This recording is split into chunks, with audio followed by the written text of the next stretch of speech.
ખબરોમાં બન્યા રહેવા માટે બેલ આઇકોન દબાવો અને એબીપી અસ્મિતાને સબસ્ક્રાઇબ કરો. તો રાજ્યમાં ફાયર સેફટીને લઈને પણ મહત્વપૂર્ણ સમાચાર છે. માત્ર હાઈરાઇઝ બિલ્ડિંગ અને ઔદ્યોગિક એકમો જ નહીં, પરંતુ શાળાઓમાં પણ ફાયર સેફટીનો સદંતર અભાવ હોય તે પ્રકારના આંકડાઓ સામે આવી રહ્યા છે.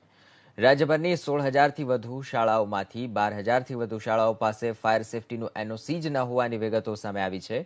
માત્ર અમદાવાદ શહેરમાં જ 1,000થી વધુ શાળાઓમાં 500થી વધુ શાળાઓમાં ફાયર સેફટીનું એનઓસી નથી.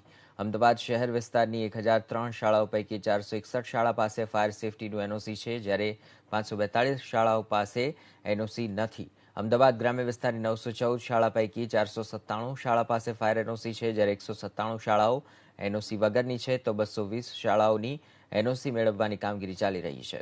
સુરતની વાત કરીએ તો અહીં 1,428 પૈકી 887 શાળાઓની ફાયર એનઓસી બાકી છે. માત્ર 541 શાળાઓ પાસે જ એનઓસી છે. આમ મોટાભાગના શહેરોમાં આ પ્રકારની સ્થિતિ છે અને રાજ્યભરની શાળાઓમાં જો ફાયર સેફટીનો સદંતર અભાવ જોવા મળતો હોય તો વિદ્યાર્થીઓના જીવ પર કેટલું મોટું જોખમ છે તે સૌ કોઈ સમજી શકે છે.